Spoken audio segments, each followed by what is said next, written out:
Awesemo Odds channel. It's the Awesemo Betting Show. Myself and Rasa Tyler is producing, and BetMGM is producing all of our odds for us, as always. We're going to lock it up before we get out of here. So feel free. We encourage you, actually, on the chat to not only hit that thumbs up button and subscribe to what we're doing, but interact, lock it up. Tell us, say, yo, Rasa, lock it up tonight. Utah State over 65 points, whatever it may be. From the NFL this weekend to college football or beyond. Maybe you have a nice little Napoli play, which killed me yesterday in a beautiful 5-leg parlay that I put together in that sport. Screwed over. But look, neither here nor there. We had Thursday night football on both the NFL and college to look at briefly, as both games were rough to get to the final point. And then, of course, we'll dive into the NFL on Sunday and sprinkle some college, as we always do, at JazzRaz DFS at Shander Show for me. Last night was pretty much, I think we got more right than wrong. I feel like I was pretty much even for the most part. But, God, you were right as far as what to expect with that football game. It was awful. The process to get through that football game last night was awful, Ben. It was quite bad. It was such a weird situation because if you look at the final score, at least for me, that is right where I had it, truly. I thought that the Bengals were going to win. I kind of like Jacksonville to cover, and I thought it would be around the total. But the route it took was probably the worst possible way to get there, with Jacksonville literally leading the entire game. The Bengals never led, and they kicked that game-winning field goal. So that was unfortunate, just because some of my props were structured where I wanted Jacksonville to be throwing a little more. The key for me certainly was Jamar Chase. He hit the 44-yarder. I really needed that. It just shows how explosive, and Jacksonville's defense, I don't really understand. They held them to 0 points in the first half, and then they gave up 3 straight touchdowns and 1 field goal. The Bengals scored on every possession in that second half, and obviously that was a huge win for a team moving to 3-1. Absolutely. I think a couple of things were nice that hit for sure. Your Jamar Chase play was very refreshing. And I also felt like there was an increased chance of that happening as they went down, right? Because you knew that they were going to try and take some shots there. So nice to see a play like that hit, especially because it was counter to going with receptions or something else with Chase. The Trevor Lawrence, I mean, look, that was 9:23 p.m. I was looking at the time that I sent that to you and Lofty on our Slack chat. Trevor, I think we found a small little niche market on certain quarterbacks. Like the Jalen Hurts was the only one we've missed, but think about how obvious of a play that was, as opposed to mining some guys like Daniel Jones or Trevor Lawrence, or even what was the stiff that we hit a couple of weeks ago. But, you know, the under, think about this, right? You bet under 45.5, and you're sweating this out that you need a game-winning field goal to avoid overtime. Can you imagine sitting through that dog shit football game and losing an underplay? At least it was worth it if you went under 45.5 that you were able to slide in there, Ben. No doubt about it. And yeah, I think with quarterback rushing totals, really, there's 3 different buckets, and we found kind of a way to categorize.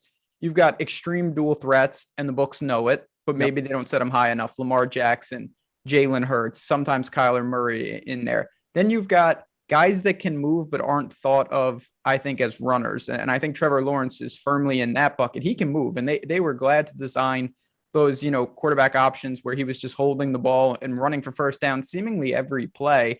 And then you've got, quarterbacks that are reluctant to run or basically zeros, the Dak Prescott, Burrow, certainly Tom Brady types. So I think when we look at these games, we can do something there. Overall, I was happy. I wanted James Robinson to get involved in the passing game more. They decided to go a different direction. Laviska Shenault stepped up immensely when Shark went down. But again, is it a perfect game? No. But overall, Cincinnati survived for survivor teams. I think a lot of people were sweating that. It could have been a lot worse last night. That's a great point, because we do talk a lot about the totals, the sides. We sneak in some prop bets, of course, but this is a huge element too of survivor pools, these week to week, trying to get advantages of taking a team that maybe you wouldn't against a more difficult matchup. You think this is a lock that Cincinnati is going to knock down Jacksonville. You don't have to sweat that in your pool. And yeah, absolutely. Now, I know that you got crushed. You and Lofty, I know, got crushed, right, with DJ Shark going down so early. And look, I mean, what can you do? There's nothing you can do No, to predict that. that was more on the DFS side. It hurt Okay. Luffy worse than it hurt me. Okay. I didn't have any props with him. Honestly, for the props, I thought it would really help me because I really liked Robinson to get involved in the passing game. But Trevor Lawrence was, he was running a lot more. I think that was one of his safety valves in itself. Chenault stepped up. And as Chad is pointing out, I thought Marvin Jones would be a lot busier. He really wasn't, even after the injury. So, again, all in all, Jamar Chase was my priority. That got there. And other than that, I think the game kind of, in the end, ended up pretty firmly where some of us thought it would. Can we give Methyl Ethel a shout for following my three? And then look, all I did was go to the Awesemo player props selection on the Awesemo site, where you should be a member here. And look, if you're not, then bet $10 at BetMGM and you'll get 3 free months of Awesemo Plus Platinum. That's on the heels of a risk-free bet just using our promo code Awesemo. So I took those two passing basically because Awesemo, we had them on site as 2 of the highest projected wins. So that was over Burrow and under Lawrence throwing the football. And then he threw in the Lawrence over 16.5 rushing prop. You same game parlay that as Methyl Ethel did. We just made some money for some people, Ben Rasa. No doubt. I mean, that was a perfect game script for what you're talking about there. Burrow had to throw. Burrow had to play catch up. The Jaguars were trying not to turn the ball over. Right. Lawrence was running wild. So you had that in the bag. You couldn't ask for a smoother sweat if you bet Jacksonville or if you bet those type of props. So all in all, I was pretty happy with what we did last night. It wasn't perfect, but at the same time, I think the priorities held up. And then on the other side, quickly, I'll just say the University of Miami is in complete disarray. DR King did not play. They lost outright. Wasn't shocked. I didn't bet that game. So I was focused on Thursday, and now we kind of flip the page to some weekend football. I'll say this. It's you. There will be no more. Virginia just doesn't exist anymore. They're no longer a program that they play basketball. I have no Curtis Staples jerseys are still good. They're still live, but I refuse to acknowledge the University of Virginia as a football team with their ability to put up all of these yards in the air and not convert to points. I hate that's the worst type of football team there is. Hey, real quick. Yeah, and Shelton asked a question that I don't think has ever been asked of you, at least during shows that I've done with you. And that is, you've got all these great things behind you, including that Hartford Whalers banner, which is just, like the strings of my heart, the brass bonanza and seeing games up there at the Hartford Civic Center as a kid. Like, it brings back memories. Yes. But what about the picture below it, as Shelton asks, behind you with all of those candy references? Yeah, they're not candy reference. I used to have the Snowy Owl, who will make an appearance in the future. But no, those are Seinfeld references. So you got the black and white cookie, the Junior Mints, some Juji fruits, a Trivial Pursuit card. There's a Pez dispenser. So that is all Seinfeld Bosco's on there. Goodness. So great. Okay. Just the best. We learn more about Ben Rasa. It's not just Ben Rasa the sharp. It's Ben Rasa the Seinfeld fan. That's right. Exactly. All right. Let's jump into Sunday. And again, just hit that thumbs up button, please. If you haven't already, make sure you're subscribed here to the Awesemo Odds channel. We'll tell you again about this awesome deal from BetMGM. Why don't you take it away, my friend, and begin the focus on Sunday? We have the jackpot still to come. We're going to lock it up before we get out of here, as we always do. So we'll take your suggestions on the chat. Let's start Sunday, sir. What do you have to kick things off? So a lot of games, certainly. One of the things I do want to ask you about is when you have a team, and we're only going to see this maybe once or twice a year, the Bills are a 17.5-point favorite. That's college-esque. You just don't see that too often. That's something that I don't think there's really a play to make, but I do want to ask you about that. I'm going to go to my favorite play, and then we can get into whatever you want. I'm going to go with the Cowboys at home. They're 4.5-point favorite at home against Carolina, who, listen, this team is 3-0, but I think most of us would agree that they're not, at least yet, an elite team. They beat 2 bad teams, and they took care of New Orleans at home in what was a spot I thought that the Saints really had some serious issues there. McCaffrey is hurt. On the other side, they lost their key cornerback. They just traded for another cornerback to try to fill that void. And they're playing a Dallas team that I think is going to test them in some different ways. You've got Dak, you've got Lamb. Amar is not 100%, but he's good enough. You've got Zeke, you've got Pollard. These tight ends have stepped up you saw what Schultz did to you guys. Yeah. I think that Dallas at home is primed to not separate from the East, but just show that they're kind of a cut above some of these teams. I think this is a bad spot for Carolina. They are adamant that they're just going to run their offense as if McCaffrey is in there. Chuba Hubbard is not McCaffrey. He's not nearly as dynamic. I think this puts tremendous strain on Darnold. Cowboys going away in this one at home. That 4.5 is so tricky, right? Because you have you have down 3, scoring a touchdown to go up 4. So you have your mini hook in that there as well. It's a number that I try, and look, I'm throwing this out as theory, so you can explain it as far as maybe I'm onto something or maybe I'm just a complete imbecile, which can be both in the same. They're not mutually exclusive. I try to stay away from 4.5 as much as I possibly can, unless I look at it to the point of where it's like off. Do you look at that line, that number differently, or do you look at it kind of like this is just off? And maybe Dallas should be more of a 5.5 point favorite coming off of what they just did Monday night. Yeah, I mean, 4.5 is obviously a key number. There's a lot of games where it lands on 4. There's no doubt about that. But it's just the situation of, I think Dallas is fine. This is a short of Carolina more than anything else. They've done what they've had to do. I just think this is a pretty bad spot going on the road. Really going to have to answer questions on both sides of the ball. Right now, their defense they are first in rushing yards allowed per attempt, and they are second in passing yards allowed per attempt. Part of that is because it's a good defense. I think the bigger part of that is that they've played the Jets and they've played the Texans and they played a very dysfunctional Saints team. And I think we're going to see Dallas test them in some new ways and have a lot of success. So to me, the line is just off. I think Dallas will handle this team pretty easily. Yeah, I'm with you, man. I don't know what to make of Carolina's defense. And that's going to be the biggest thing I think to factor in here is just what to do with their D.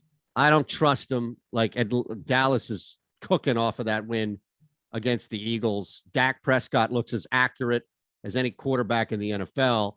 And then you're back to, well, is Sam Darnold going to survive a shootout? Like, is DJ Moore enough of a body to fuel their offense in a shootout? And the answer should be no to that. No. And the over under, this is not a game where you say, okay, the books have it, the over under sitting at 40 and it could be defense. They have it at 51.5. So they're giving Dallas's offense a lot of love already. Yep. They're saying that there will be points in this game.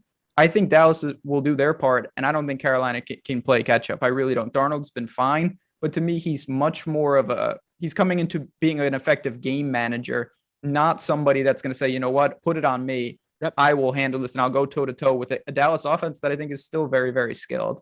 It's hard. We saw that Monday night. Devontae Smith, Jalen Reagor, Quez Watkins, Dallas Goedert, Zach Ertz. That's a group that has talent and speed, and they're not a bunch of stiffs that have been thrown together on some expansion league draft. It's hard. It's hard to keep up with Dallas's offense when they're clicking like that, especially when they've opened up that run game and they can gash you. And that, I think, would be the biggest thing. Like, Carolina cannot afford to make a mistake on defense. They can't allow 4.5 to 5 yards per carry on the ground, because that's going to eliminate any pressure that they can get on Dak. I'm with you. I love this play. The more you talk about it, the more I love it. And the thing is, certainly Carolina so far has done just that. Credit to them. I think it'll be a little different here. And then the last thing I'll say, it was one game, but Dallas has some pieces on defense that are very, very, very tough. Like the speed of those linebackers, particularly their rookie, who's going to be very good. I think we all know that Parsons is the real deal. They can cause some problems that I didn't think they were capable of, even with the loss to some of the key guys. You've got Diggs there. You've got Parsons. There are some pieces that I think, again, will be enough to slow down DJ Moore. And really, Robbie Anderson's been a ghost. He needs to, if they have any chance, he has to step up here. I don't see any of that happening. I'm going to go ahead. And again, Dan Arnold is not there. He was playing last night.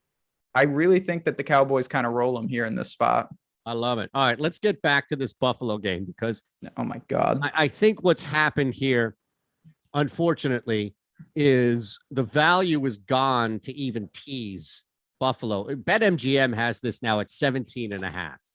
So if you really want to, and I think that's the best strategy here, and I'll give you a game. It's one of my games, so we can combine these two. Both have dropped, right? Minnesota has dipped from +2 at home to +1.5. That's okay. I would like to go and get that at 9 in between kind of 7 and 10, but I'm okay at 8.5. The problem that I have now is I can't get below that key number of 10 with this teaser. And I get it. Like, it's Buffalo. They're at home. They're rolling, but it's just difficult. We saw this even with the Jets last year. It's difficult in the NFL to cover these spreads of 17 to 20 points if you have them. So my strategy here would be to either find something that's in the first half of the game, like maybe a total as well. And again, I love this total more so than anything. I just don't know how, like, Buffalo can win this game 34-0 or 34-3, something like that. So I don't know how it goes over that total. But if you wanted to do a line play here, and I think 47, honestly, is a good number to go under. I really like that total more than messing with the line, Ben. But I guess the obvious play would be to maybe tease this down to 10.5, taking a risk with that hook. And if you're looking for another game, I would strongly suggest you bump up some points at home for Minnesota, because I think they win that game outright, but I'll gladly take points. I think that the Bills game is a pass across the board. I don't think it's teaser worthy, to be honest. If I was going to do that, you might as well just bet the Bills. Honestly, don't tease it to 10.5. You're not gaining enough value when you're talking about points like that. It's just a lopsided mismatch. Would you have done that? Look, this was at 16 at, I remember if you could get to 9.5. That's what I'm saying. It was at 16, 16.5, 17. So where is the drop point for you? 17.5 because you can't get below the hook, or 17 because you're still on 10? Yeah, I mean, depending on what your book does with ties, still, if you could get it to 9.5, I guess you could have went there with a 6.5 point teaser, but that is long gone. So I don't see any value in doing that. Teams sleepwalk in these spots more often than not. I'm not going to back the Texans either. This is a pass. I think this is a game. If you want, and I talked about this on the same channel, which is why you should subscribe if you haven't just yet. Survivor, if you're looking and you say, I don't want to mess around this week, I don't want to sweat anything, I want to just be with the pack, just take the Bills. I think long-term that probably stifles you, but if you're in a small field of Survivor, that is the easiest pick you're going to have all year. They're going to win the game. What about, you mentioned the Vikings, you want to tease them up potentially, and I have no problem with that. They showed last week they're not dead and buried just yet. Really impressive win at home. Similar spot against Cleveland here. Would you rather tease them up, or would you rather tease a team like the Titans down, who get the Jets? They're sitting as a 7-point favorite. Yeah. Basically, they just need to win the game if you tease them. This moved. So it was at 6.5 earlier in the day. Mm-hmm. And I jumped in earlier in the week at 6.5. I just didn't think I needed to do anything with anything under 7. I don't understand it. Honestly, Ben, like, I don't understand how the Jets can be a less than a touchdown favorite against anybody, no matter where they play. I don't care if the game is being played in the Middle East, if it's being played in Africa or on the moon. Like, it's the Jets. How are they under a touchdown favorite to anybody in the NFL? So now, though, this is where it gets interesting. Now you're essentially teasing the Titans to a money line play if you're running a 7-point teaser. Yeah. So if I had my choice, like, does that make sense? If the Titans were, and when they were at 6.5, I didn't touch it. I'd rather get the 7 points for Minnesota at home as built-in insulation. However, I feel like the Titans have a much better chance of just going into this game in the Meadowlands, or MetLife, pardon me, and beating the Jets outright, as opposed to the Vikings hovering with a 2.5 point maybe close at the gate. So yes, now that the Titans are -7, I would prefer to drop the Titans down to a money line pick as opposed to the Vikings. But at 6.5, I did not. Does that make sense to you? Yeah, I know what you're saying. I mean, certainly the thing about the Titans too is you can actually just get the same result with, and this is why you should shop it. Sometimes teasers are worse than just money lines. Like you can take Tennessee actually on the money line at minus 300. Right. You're not allowed to just like add 7 points to one team. It's not like if you back Minnesota, you're backing them to win that game. That's really all you're doing. But with teasers, you have the luxury of saying, I want them +8. And that is a little different. I do think that like the Jets, they're awful. There's no doubt. They're at home. I'm not going to really advocate though, because unlike Jacksonville and even unlike the Texans, I don't know if the Jets have a functioning offense at this point. Truly, they just, yeah. So it's going to be tough for them to manufacture anything, even though I think the defense is okay. How are they going to score even 20 points, honestly, in any of these games? That's the thing I don't want to mess with on the total is the Titans can blow things open. Now, the Titans could win this game 20-0, like we saw Denver, put a squeeze on the Jets last week, but they could also put up 40. And now you're at the risk of random touchdown. You're at the risk of, Corey Davis getting behind somebody who falls down, or a random pick 6 from Tana, just some crazy shit that I don't want to have factored in on that. So the total looks low, and I think people think, oh, yeah, come on, you can take advantage of this. The Jets' offense sucks, and the Titans are going to run. I don't know. I would rather, if anything in this game, now that it's at 7, I'd rather drop the Titans and see what I can get back, or work that minus 300 as an anchor in a parlay. Other than that, I don't want anything to do with that total, just because I don't want to take that risk. Yeah, I mean, I think that's going to be a popular spot for teasers. I totally get it. And then when you look at the rest of the landscape, you've got a lot of teams that are, very competitive spreads. Ravens Broncos is a 1-point spread. Colts Dolphins 2-point spread. Yep. Washington Falcons 1.5. Bears Lions, a lot of divisional games. To me, those are very difficult to bet. You're basically choosing who's going to win the game, but very, very competitive matchups across the board there. Let me throw one real quick. I did see on the chat somebody asking, it might have been our buddy Bloomfield. Yep, Kevin Bloomfield asking about the Colts money line. And it's more of a question for you, because I look at how Miami played that overtime loss to Vegas. They were in that football game despite not having Tua. We'll talk about the other Tagliavoa, I'm sure, in a second here. But Miami, I would rather just lay 125 than take a risk of laying points, right? Doesn't that make more sense? Where if I'm comfortable in Miami, like that's not a minus 130, that's not a minus 140. That's right around what you'll get a lot for maybe just a shift of juice to kind of differentiate a book, where maybe it's a more favorable, like, if it's 1.5, then you'd lay a little bit more than the 110. So minus 125 to me, Ben, seems like a low money line play for a team that's laying 2. So I would rather just lay 125 on the money line for Miami than lay the 2 points. Yeah, I don't have a problem with that. It's a tough game. I'll be honest. Miami's a team right now that I just don't have a great feel on. I backed them last week. That was more because of the Raiders. The Colts are a team. I don't think they've been awful. They've played some tough teams early, particularly the West a couple times. And now it seems like they're really struggling, though, with guys going down. Nelson gets hurt. Yeah. Wentz, he's been banged up here and there. This is if they're going to win this game, I think it's a Jonathan Taylor game. They need him to get going because you've got Brissett on the other side. It's not a prolific Miami team. The Colts need to control the game. I think that's their biggest out. You've got Jonathan Taylor sitting at 71.5 rushing yards. To me, he needs 25 carries in this type of game. This is one.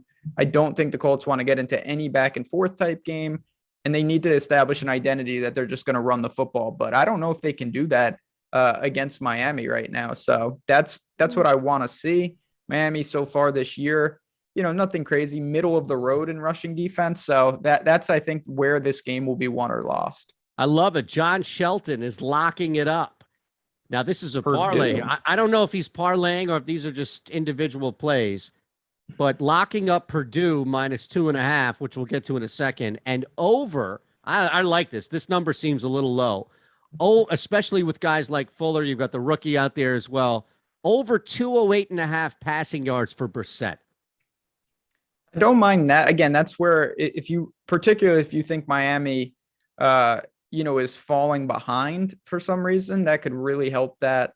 But the Colts have shown nothing. They really haven't. That secondary, yeesh. So I don't mind it. 208.5 is pretty low when you It's really really think about low. it. Yeah. I mean, they're not a prolific passing attack, but still. No, and that's a backup number. That's a backup quarterback number. That's it. That's a number that you would give to a backup quarterback. And I think Brissett, he may not be top 10 in the league, but Brissett's better than a backup.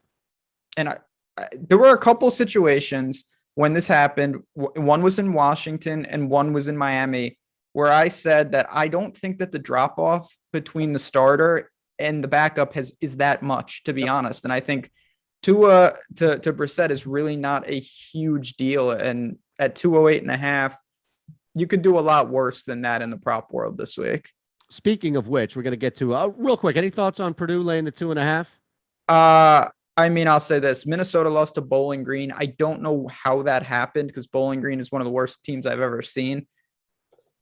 You can't bet Minnesota at this point. It would be Purdue or pass. It's not on my card yet, but it's not a bad number. The kid back, right? Who was out last week that screwed me on that. Keep an eye on. Yeah, they have an all-world wide receiver, David Bell. If he has a concussion, if he is back, that's a huge boost. Right. Okay. So just making sure that we'll touch on some college here. I know. Yeah, we will. In here, so I kind of have to infuse it in. I am looking really quick to see if Presbyterian.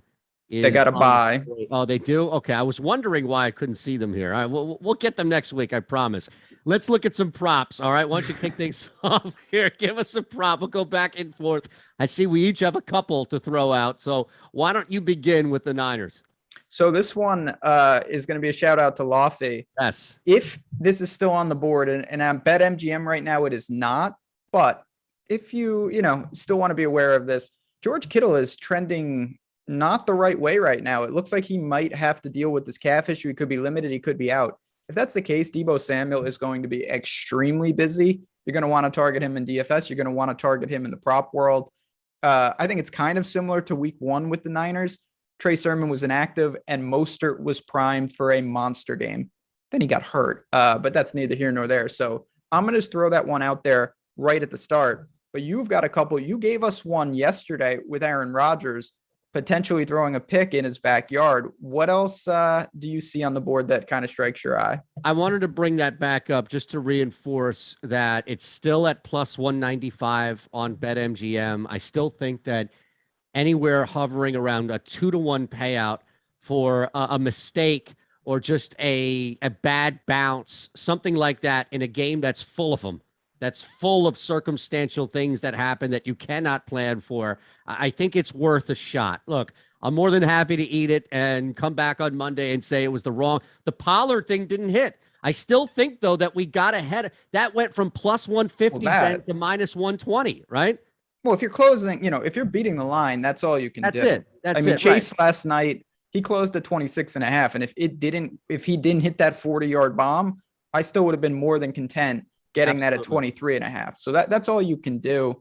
That's all I want to do here with Rodgers is see if I can get ahead of a little bit. That's a tough one, but if you can beat that line, more power to you. Absolutely. So let me give you another one here, and it's connected to yours as well. And I think we're attacking this in a similar fashion, maybe on angles, not necessarily competing, but we both like Miles Sanders. Yes. And I'm actually going to apply the Ben Rasa rush or reception versus long rush, long reception here.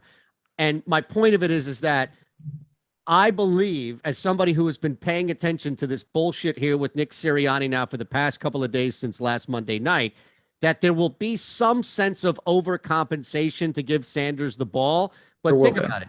Overcompensating 2 runs could still mean only 12 carries, could still mean over 13. Like, I don't think the rushes will be there for Miles Sanders. And this is my line of thinking, Ben. What's more likely to happen? That Miles Sanders has 11 to 12 carries and goes over on one of them for 16 plus yards, or Miles Sanders is inundated with carries, 17, 18, 19 carries in a game that they're probably going to have to throw and be behind on.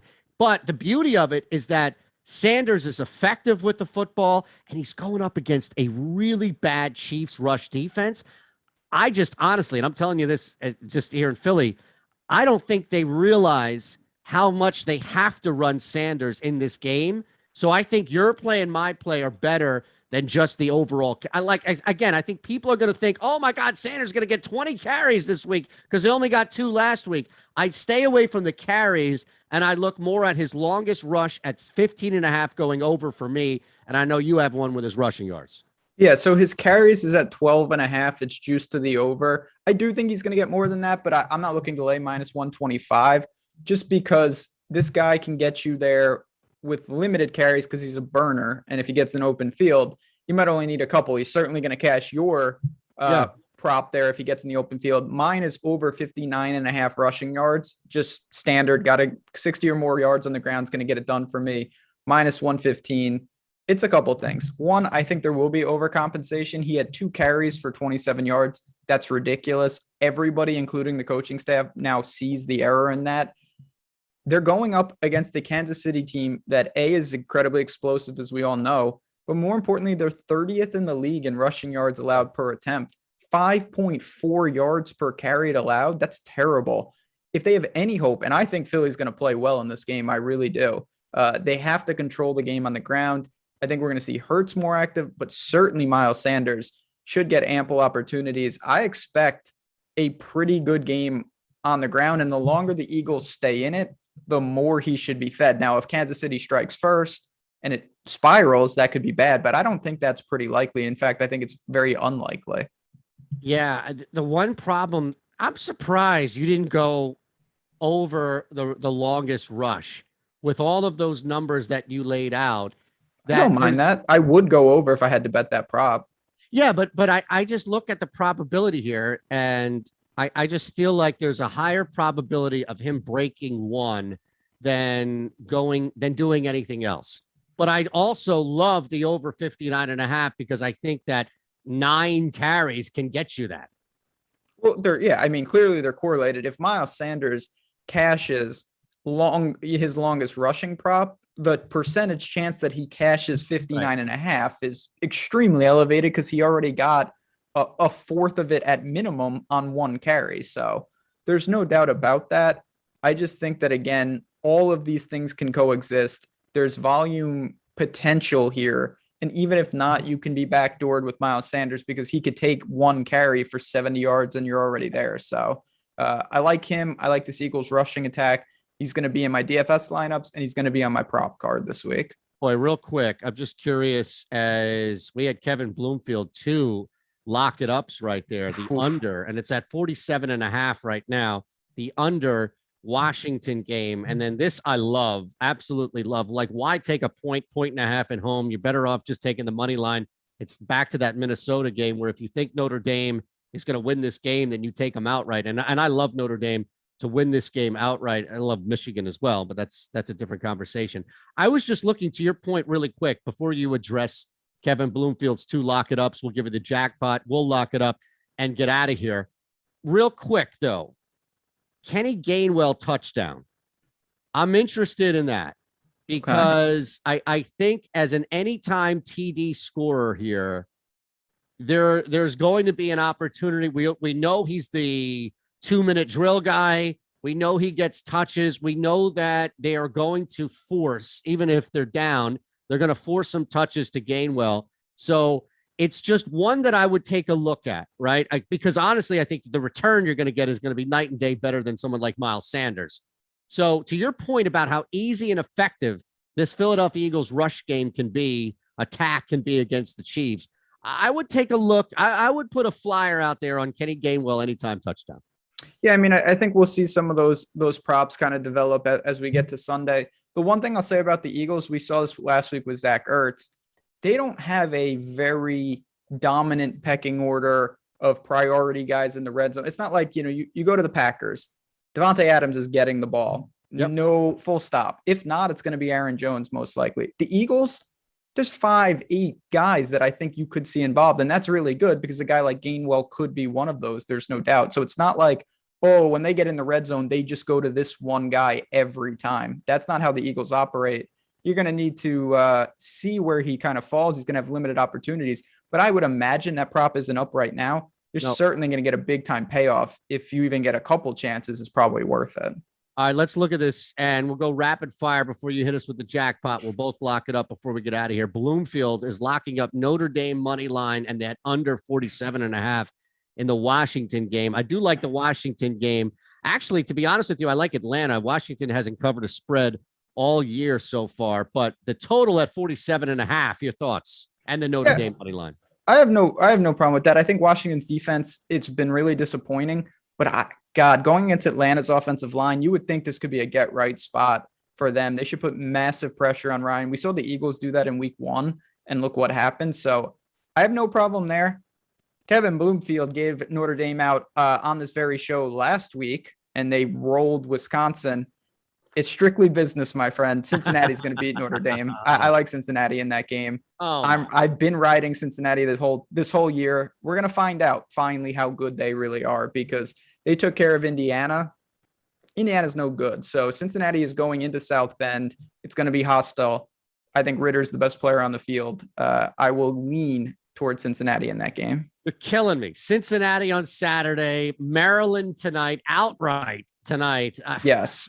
I just busted them down and took Iowa and swallowed the juice on the money line because I don't want to touch that spread. You don't like Iowa. You're going to get bit by the gods, those same gods who bit you for bashing UConn. Those gods, cruel and unusual. I'm telling you right now. So let's go to jackpot right now, because it's part of my jackpot. Yes, it is. We're going to try to hit a parlay. And I'll say, the first week we did this, it worked out beautiful. Wake Forest money line. Michigan State got it done. Volkanovski by decision. I wish it was that easy all the time. It was Michigan State money line. It was not -4 for people who thought Ben got in money line, not the 4 that didn't hit. Depending on where you got that. Yeah, there were ample opportunities. Michigan State did not cover that game. That did hurt me. They had their chances in overtime, but all you want to do is give yourself a shot. We're going to do that right now. Maryland money line tonight. Crazy. I think they're going to knock off Iowa.